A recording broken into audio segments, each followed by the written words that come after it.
China is a kind, caring nation where the Communist Party relentlessly micromanages every aspect of its people's lives, so it can help the population be better citizens, whether they want it or not, especially if they don't want it. I love the Communist Party of China, this man has written. They provide free holiday camps for ethnic Uyghurs. Yes, the holidays are technically compulsory, but at least you get free family planning and daily massages with a billy club. State-sanctioned photo albums of you, your friends, your family, your visitors, your movements, and every time you use your credit card. Because they care. It's a compassionate regime that has even promised to do less organ harvesting on prisoners. It's not actually going to do less, but it's compassionate enough to at least lie about it.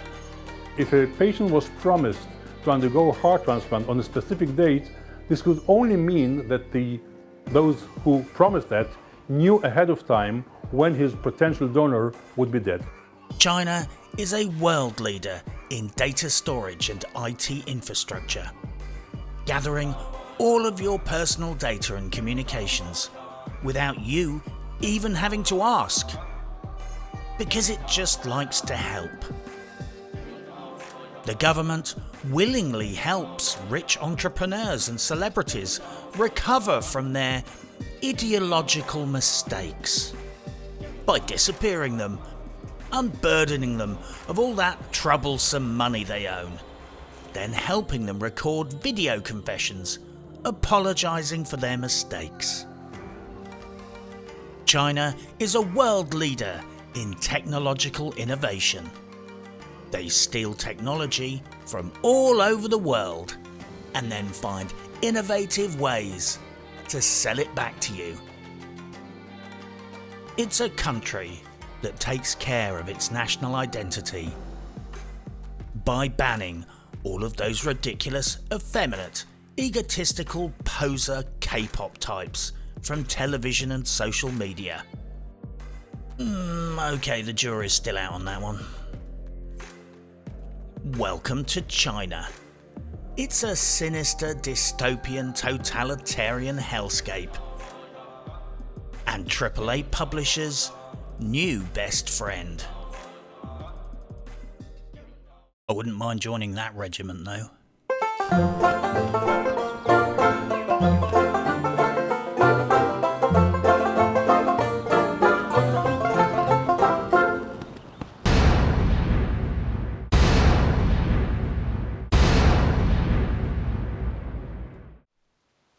For those of you who don't know the backstory, I guess I should briefly explain some of the context and core concepts in this scenario. China is a shithole. Thanks for watching. Bye. Actually, I'm sure I had some other stuff to say too. Oh yeah, the hot trending news story at the moment is that China banned video games. Just Google those words and you will get mind dumped by YouTube videos and news articles with the word ban in the title, which then go on to explain that video games ain't really banned at all, and it only applies to under 18-year-olds anyway. So I guess, really, they're doing my job for me. But why waste a good opportunity to rail on the People's Republic of gain-of-function research? Before we snap on the inspection gloves and vigorously bend this issue over the examination table, I should quickly note that any criticism levelled at China is directed at their regime and not the people of China. I literally believe that you have approximately consistent moral demographics wherever you are in the world, on a national level at least. This is a posh way of saying there is roughly the same amount of arseholes and nice people distributed evenly across the planet. The average Chinese person is just like you and me. Maybe not like me, but you get my point. I would also like to offer my commiserations and solidarity with our fellow Chinese gamers, who seem to consistently get the shit end of the gaming stick. Not only do they have to deal with the shenanigans of the AAA developers, like us Westerners, but they have to do this whilst gaming under the yoke of ludicrous restrictions and even more ludicrous surveillance. To my fellow Chinese gamers, my thoughts are with you. Apart from the Chinese players that spam chat in the Division, they can fuck right off. And the Chinese herb farming hackers in World of Warcraft, they can fuck right off too. Actually, now I come to think of it, if Chinese gamers are the most surveilled and monitored gamers on the planet, with every single activity and keystroke constantly monitored, how come there are so many hackers, cheaters and scammers operating out of China? I guess that kind of activity is just fine with the Chinese government. Anyway, I digress. China.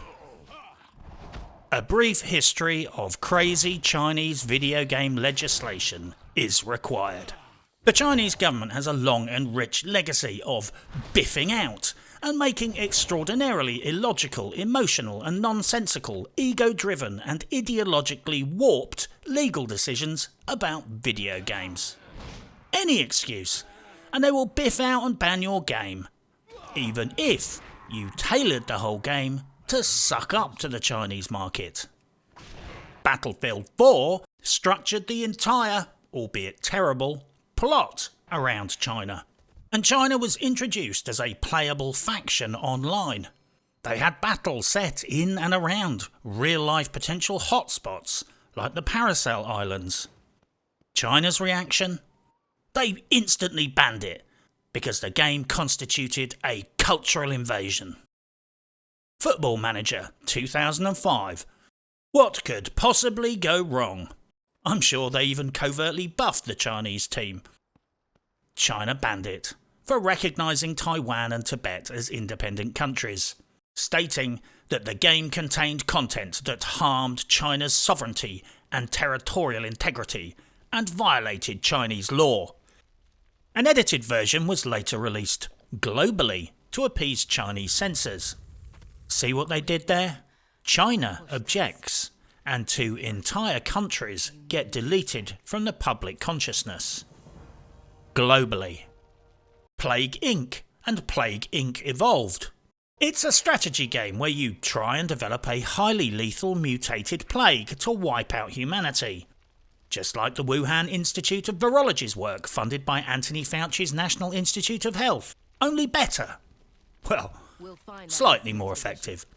Nobody wins a cookie for guessing this game got banned by China at the start of the pandemic. I mean, it's basically an Anthony Fauci simulator. When it comes to Chinese censors, there is literally no pleasing these cantankerous, fickle fucks. And even when people try, they can end up being punished for pleasing them in the wrong way. Although they did ban rape play, so there is at least one occasion where they didn't fuck it up. I guess.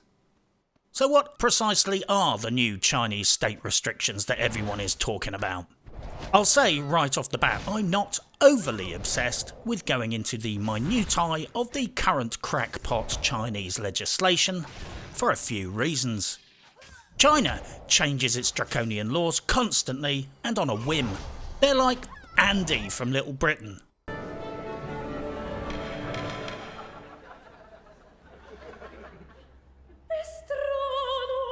Hello, Laisha. There is literally no pleasing them. They only just introduced other batshit crazy video game laws, and these laws override those laws. And some new regulatory changes, slowing down the game approval process, came out 5 minutes before I recorded this video. I'll take the new laws seriously if they're still in effect in a year's time. Christ, I'll take them semi-seriously if they're still in effect in a month's time. I'm primarily interested in what this kind of Chinese authoritarianism means to the gaming industry, rather than the exact details of the legislation in the case of this week's particular Chinese dictatorial legislatory trouser-shitting buffet. So here are the basics of the new rules. Chinese youth under the age of 18 can only play video games for 1 hour, and only on Friday, Saturday, Sunday and public holidays. FYI, the existing laws restricted them to something like 90 minutes a day every day. So it wasn't exactly a fucking South Korean gold farming internet cafe before these rules came into effect. They can only play between 8 PM and 9 PM, and online gaming companies will be barred from providing any gaming services to kids whatsoever outside of those hours. All online and mobile video game suppliers need to implement systems so that online activity of all players is linked to individuals via their real-life ID documents, and this information, combined with real-time metrics, has to be fibered through government monitoring systems and the Chinese video game addiction services. See what they're doing here? It's a tyrannical trope to piggyback social control on the back of health policy. It's a technique as old as the hills. So, as ludicrous as this situation is, announcing that China bans children from playing video games is frankly not what happened. What really happened is China increased its already ludicrous restrictions on kiddie gaming by reducing it from 90 minutes a day to 60 minutes a day, and for only 3 days a week, and bundling in more rules about spying. So yes, the situation in China was already ridiculously restrictive for under 18 gamers. It just got slightly worse, and companies like Tencent were already rolling out real-time facial recognition with their games to stop people using fake ID. It was already like the Minority Report before this minor turn of the screw. So no, China did not ban video games. It's just a better clickbait title. Certainly why I incorporated it. But you will note that all the grown-up news services reported on this story using the word restriction and not the word ban, because they are two different words with two different meanings. So what's the reasoning behind it? Officially, it's about video game addiction, which nobody fucking believes. Video game addiction is largely a bullshit boogeyman that provides authoritarian politicians with something new to gripe about, and charlatan psychologists with something new to write books about. Most of what people describe as video game addiction can be filed away in a box labelled OCD, things I do because it's more engaging than Netflix, games I play all day because it's fun and cheap, and things I do to meet people online and get sweared at. Probably less than 1 in 1,000 cases are genuine addicts, and even they are better described under existing descriptions of obsessive behaviour. Video game addiction as a scientific concept makes as much sense as claiming playing Call of Duty turns you into a school shooter, playing Dungeons and Dragons turns you into a Satanist, and listening to jazz morally corrupts you because it's the devil's music. Video game addiction is a form of moral panic, and like most moral panic attacks, somebody, somewhere, is going to make a healthy living from exploiting it. So what is gaming addiction? The National Health Service says these are some signs someone could be addicted to gaming. So I decided to check out if I'm addicted to video games by taking the test. Constantly thinking about or wanting to play a game? Yes, but I'm also constantly thinking about boobs, beer and pies, and I'm only addicted to 2 of those things. Possibly 3. Feeling irritable and restless when not playing. Well, I'm always irritable and restless. Underreporting or lying about how much time you've spent playing or playing in secret. I don't underreport it, I brag about it. Over 1,000 hours played in Fallout 3. Eat shit, losers. Tiredness, headaches or hand pain from too much screen time and use of controllers. Well, I'm part of the PC master race, but yes, I have heard of this sorcery called controllers. Not wanting to pay attention to things like your personal hygiene or eating.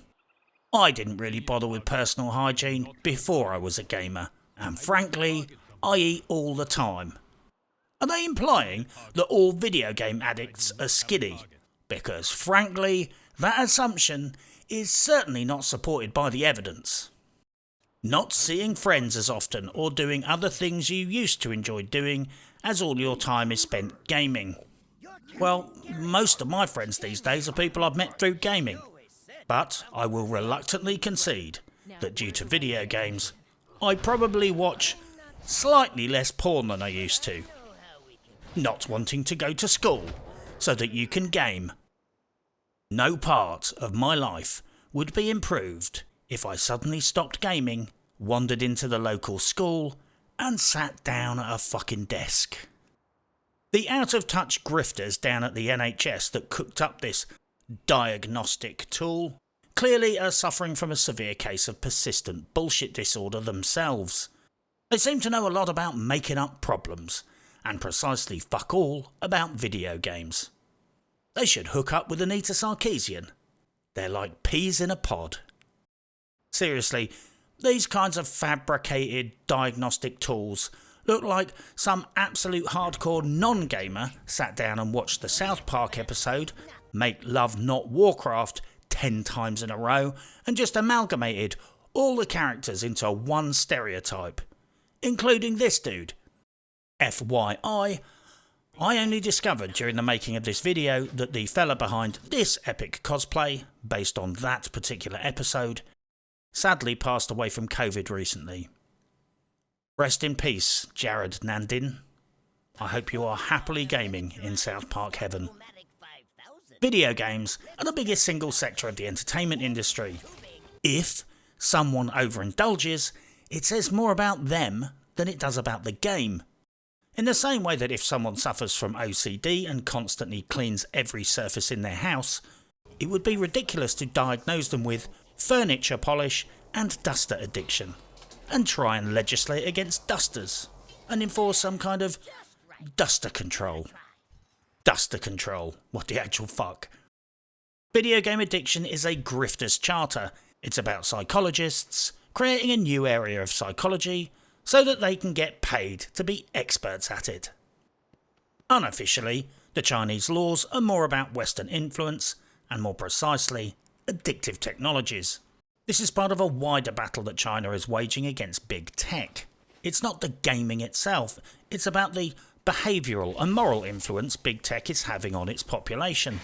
It's about the addictive technologies mobilised by social media firms to encourage people to emotionally overinvest in online debates. It's about how video games are structured around addiction loops and microtransactions. It's about social control and the communities and friendships that form within online video games. And it's very much also about the Western values being promoted in many of these games. That's why every single bloody video game in the West needs to apply for approval from the Chinese government before it can be sold in China. This whole situation is about restricting big tech's grip on the population, and probably for some good reasons. Here in the West, many people spend half their day screeching at people on social media about topics that have zero direct effect on their daily existence, then spend the rest of the day on FIFA, where they piss away half of their disposable income on loot boxes. The West is degenerating partly because of the influence and control of big tech. I have no doubts this is at the core of their reasoning. It's not specifically about the video games. I guess the Chinese policy also spilled a little light onto the reality of video games, in-app purchases and microtransactions. China is very happy to peddle addictive technologies abroad, but it openly restricts it domestically because it views it as a threat to children. Never get high on your own supply, as any good drug dealer would tell you. So next time someone is arguing with you about how loot boxes, paywalled content and addictive social media technologies are totally fine, remind them that China sells this shit all over the world but considers it too dangerous for its own children. Personally, I don't give much of a fuck what restrictions people place on their kids. Frankly, Children are probably better off spending more time reading boring, shitty books about science, political history and geography, rather than smashing their whole day face first into Fortnite until their little work-shy, ungrateful knuckles are bleeding. I just don't think it's the government's job to get involved with this kind of social micromanagement. Look, I know the way I explained that probably gives the impression that I don't have much sympathy for children and I don't really like them very much. And that's true. I don't fucking like them. They're noisy, annoying, they smell weird, and they always want something. And they're small. Every day, millions of dads are trying to sit in their vests, mind their own business, drink their whiskey, and swear at the TV, only to be constantly disturbed by their children. According to the World Health Organization, children are directly responsible for the destruction of over 385,000 vaginas every day. If a surgeon messes around down there and damages a lady's front bottom, the surgeon gets arrested for female genital mutilation. But babies do it thousands of times per day, and they all get let off. Of course I don't like kids. But I'm not talking about this subject because of the children. I'm talking about it because of state overreach. It's Chinese state totalitarianism that demonstrates that the entirety of Western involvement in Chinese video game markets exists solely at the mercy of a despotic regime that can terminate all operations and arrest any staff in an instant. As an aside, it did occur to me that many criminal, political and covert groups routinely use in-game chat for communication these days. It's well known that certain terrorist organisations used to play a popular MMO in internet cafes because they could chat in party without anyone monitoring them. They knew the NSA was listening to their phones and watching their social media accounts, so they shared intel and did their planning in-game instead.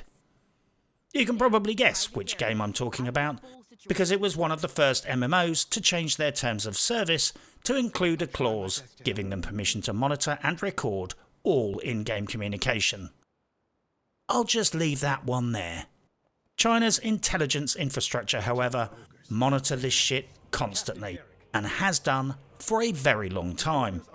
I'm just spitballing here, but it's not impossible that at least part of China's reasoning behind restricting the amount of time people can game online is to simply reduce the bandwidth of communication that they need to monitor.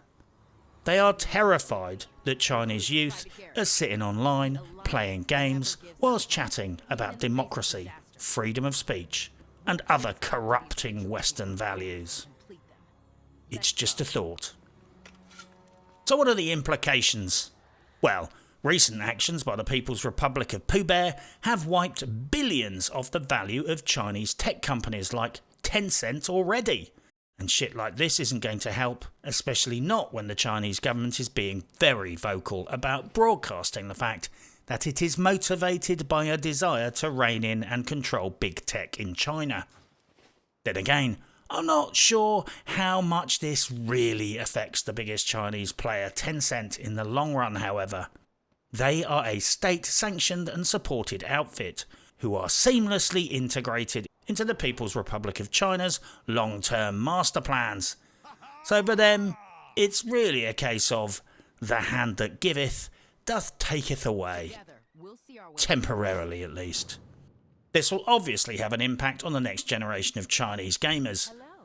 As many commentators are noting, if young kids are only getting access to video games for 3 hours a day, it is much less likely that they will be active gamers as adults. Effectively, they are preemptively killing off the next generation of video game fans. Although let's keep this in context. Chances are, this law won't last for a year before Xi Jinping changes his mind. And just as significantly, there's a good chance we'll be going to war with China, so it's equally likely that the next generation of Chinese gamers will be living in a post-nuclear hellscape where they're too busy trying to make rat shish kebab and build a nice shelter out of rubble. The big implications are for the Western tech companies, and particularly video game companies.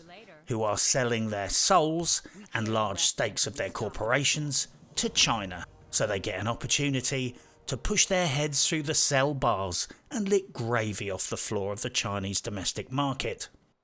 It is, however, worth noting, China does all this shit on a whim. It's a double-edged sword. They slap down crazy bans on shit all the time, then reverse them later for no reason.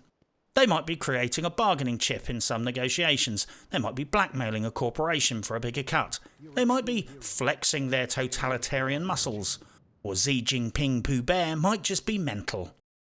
Who has fucks to give why they're doing it? The important takeaway is that sometimes these crazy bans are a flash in the pan, sometimes not. But the motives behind them are rarely transparent. Dealing with tyrannical regimes is frequently a honey trap. China is now the biggest video game market in the world, so obviously every large corporation is willing to prostitute itself for a slice of that cake. Even if that cake has questionable ingredients. Buying it means trading all your IP and corporate data, betraying your domestic market, and the cake was made in a concentration camp by sterilised ethnic Uyghur slaves. Anyone who is doing a deal with China is doing a deal with the devil. Figuratively, and frankly almost literally, depending on whether you've given your moral barometer a good tap recently. I mean, let's be honest here, the parallels between China and pre-war Germany are shocking. All the big companies like Coca-Cola, IBM, Barclays Bank and Nestle were at varying times all happy to do business with the Nazis, because there was profit to be made. It was largely obvious that a war was coming and that the Nazis were ideologically at odds with the rest of the world, but as long as the money kept flowing, everyone turned a blind eye and didn't ask awkward, troublesome questions about why they were rounding people up, why they had a sterilisation programme, and why their arms spending was skyrocketing. I see precisely the same dynamics when it comes to Western corporations getting involved with China. And there will almost certainly be a day of reckoning. But dealing with tyrannical regimes exposes a company to incredibly high risk and allows China incredibly overbearing leverage. In case you didn't get the memo, the People's Republic of China is a dystopian totalitarian hellscape, worse than nearly any futuristic shithole represented in science fiction. They do organ harvesting on prisoners, they have concentration camps in Xinjiang, where they're forcibly sterilising the ethnic Uyghur population. Winnie the Pooh is banned. They think democracy is a scourge. They disappear celebrities if they decide they are not representative of Chinese values. They run over shoppers with tanks. And they have a social credit system where every single person has a mobile app that tracks everything they do. And if you do wrong things, your score goes down, and the Chinese government fucks with your life, your career, and your bank account. The people of China are as lovely as any nation on earth, I'm sure. They have a rich, vibrant culture with a long legacy of architecture, science, philosophy, drowning female infants and eating deep-fried tarantulas.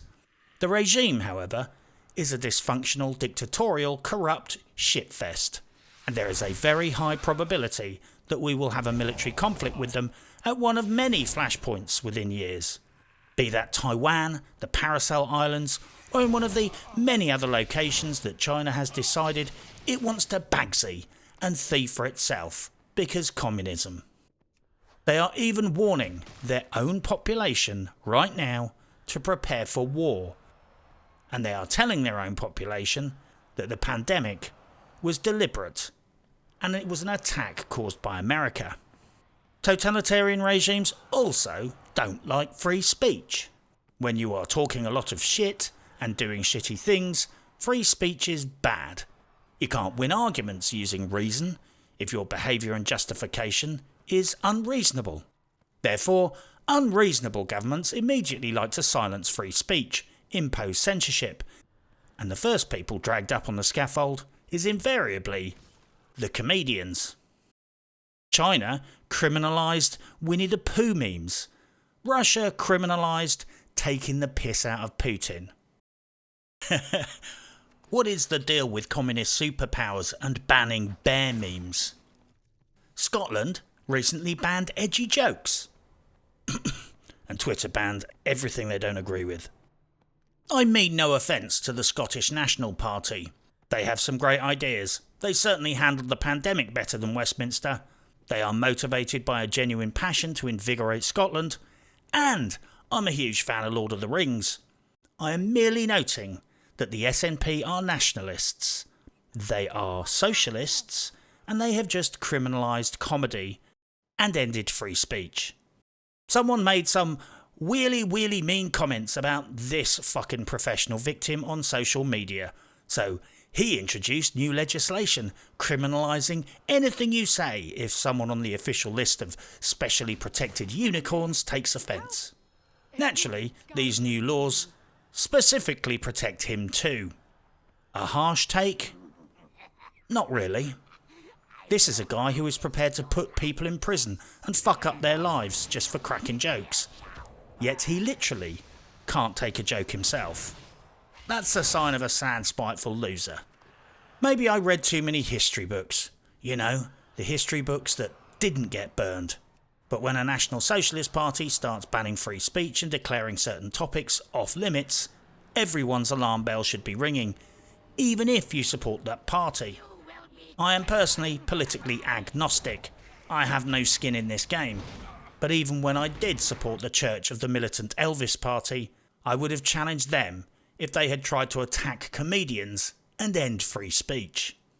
You don't make the world a better place by trying to put comedians in prison.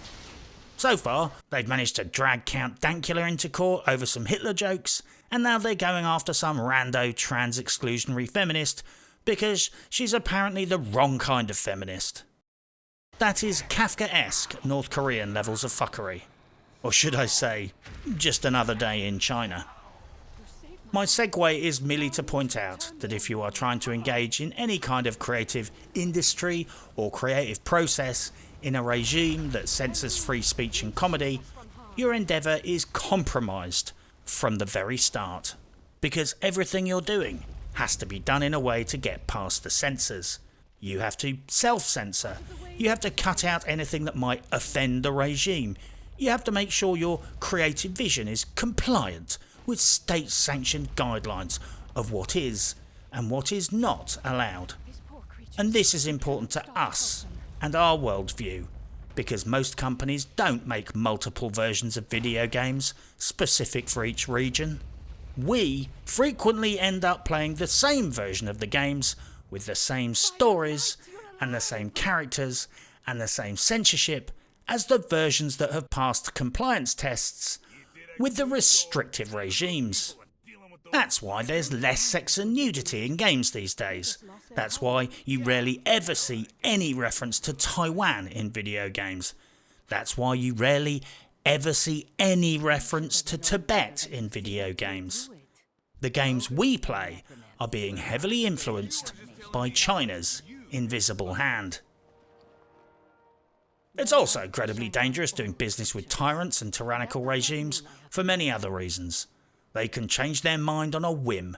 Your contracts don't mean shit if the government can just ban the sale of your products, because reasons. As the video game industry is discovering, you can carry on making them, but people might not be allowed to play them. So good luck selling them. One fucking grumpy dude can literally just get up in the morning and make a pronouncement which destroys whole divisions of your corporation. And grumpy dude was used deliberately there. Ego causes enough problems in politics as it is, but when a country is run by a single person, you have to worry directly about the involvement of ego when it comes to policy and politics. Think about it. It's a big part of the reason why North Korea is such a dump. You have one dude running it, and if you hurt his feelings or embarrass him, he'll tie you to a stake and shoot you with an anti-aircraft cannon. China's not quite that bad, but it's in the same league. Piss off the ruler, and you and your company might be immediately fucked. These random, arbitrary restrictions on gaming should come as no surprise to anyone who is familiar with the way that China operates. But they should be a warning sign to video game companies leveraging their future profits in the biggest, yet most unstable market on the planet. Well, the Western video game industry is now balls deep in the Chinese video games market, and this happened at any cost. China has their foot on the gas pedal and the brake, and they can change the rules or shut off revenue on a whim. All Chinese companies are obliged in law to seamlessly hardwire all their data to the Chinese intelligence services. This isn't some kind of transgender toad, tinfoil hat conspiracy theory. It's the fucking law in China. Look it up. They made giving data to the Chinese government mandatory. They are now introducing laws restricting corporations from sharing data about China with other countries. So basically, they get everyone's data, domestic and external. We don't get any data from them in return. And just to hammer this home, because I've heard this dismissed as a conspiracy theory, under China's 2017 National Intelligence Law, all Chinese companies at home and abroad are required by law to share data with the communist authorities, and they are required to put infrastructure in place to allow spot checks for compliance. Spot checks, by the way, is a euphemism for they want access to your IT infrastructure in real time, all the time. I'm talking cable out of the back of the building plugged into China's spy network. Well, maybe not a literal cable. I don't know how computers work. So knowing this, why the fuck do you think China usually forces any corporation operating inside mainland China to either partner with the Chinese company or set up a joint venture?